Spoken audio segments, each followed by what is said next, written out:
If you're like me, growing up, you had a huge crush on George Weasley, but not Fred Weasley. And it's definitely not because Fred's the one who dies.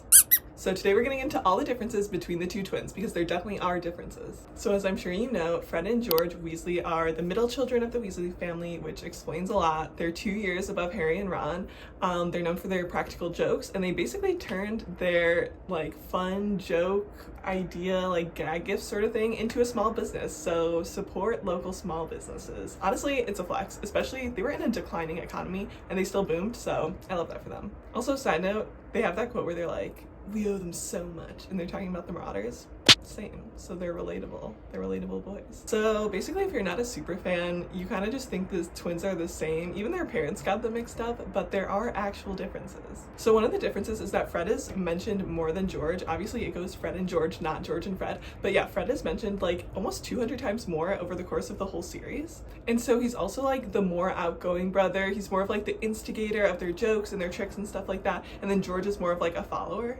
So Fred was the one driving the car when they picked up Harry. He was the one who decided to do the aging potion, and he was also the one who planned their final flight out of Hogwarts. We also know that, okay, this is kind of on the fence, but people think that Fred is better at Quidditch than George, but George is more aggressive. And this is literally just because Fred is mentioned hitting the bludger more and George is mentioned losing his temper. But we know that off the pitch, George is the more compassionate one. He's kind of the one who smooths things over, makes sure they don't get into too much trouble. He's more kind to the people around him. He checks in with Hermione. He's the one who kind of cheered up Ron after Scabbers died, whereas Fred was more just get over it. And he also has longer conversations with Harry. If Harry doesn't know what's going on, which is all the time, George is the one who explains it to him, breaks it down for him, whereas Fred is just see ya.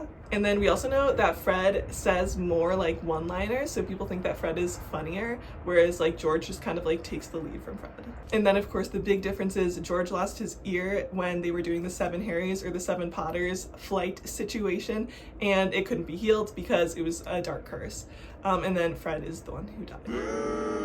R.I.P. Okay, now we're gonna get into their romantic history because I feel this is a little bit controversial maybe, so let's get into it.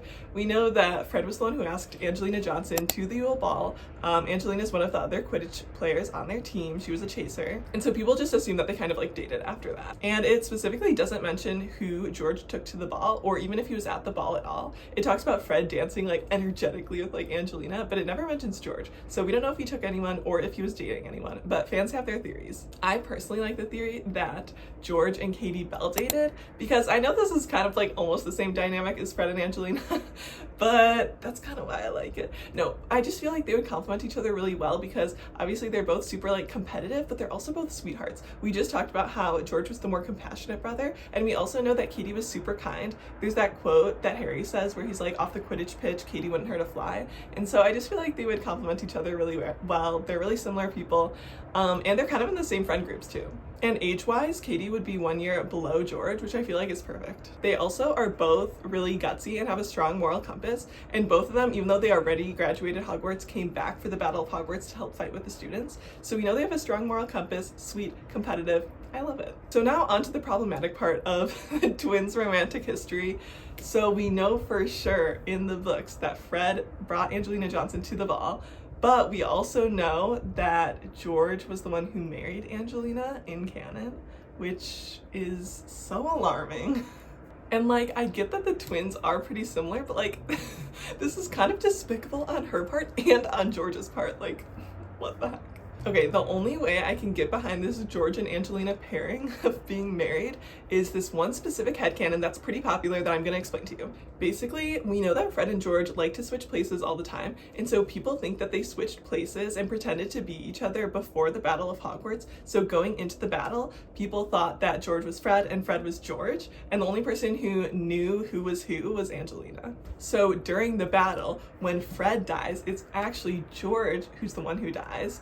And after he dies, Fred, pretending to be George, decided not to correct anyone in honor and in memory of his brother. He was just gonna pretend to be him for the rest of his life. which is kind of insane. That's kind of like messed up. I guess it could be a good intention, but like, that's wild. And so since Angelina knew about the swap, she knew that Fred was actually the one who was alive, and that's why she married him, because this would make so much more sense. Okay, this is the reason why this theory kind of makes sense, because if she dated him, she went to the old ball with him, and then she dated him through Hogwarts, and after Hogwarts, of course she's gonna marry this man. You know what I mean? Even if he's pretending to be George. Okay, the problem with this theory is the whole ear situation, because like we said, George's ear was completely blasted off and it's not healable. And I'm sure there's some sort of prosthetic he could put in, or like magical charm to make the illusion of an ear. But yeah, it's just kind of odd that like if Fred is the one who survived instead of George, he would have had his normal ear. Would he have like told everyone that like, oh, it's just a prosthetic or something? Like, that's kind of the iffy part about this theory, but it does justify him marrying Angelina. Okay, a separate theory that's completely unrelated to the first one, so like where it's actually George is the one who survives, blah blah blah.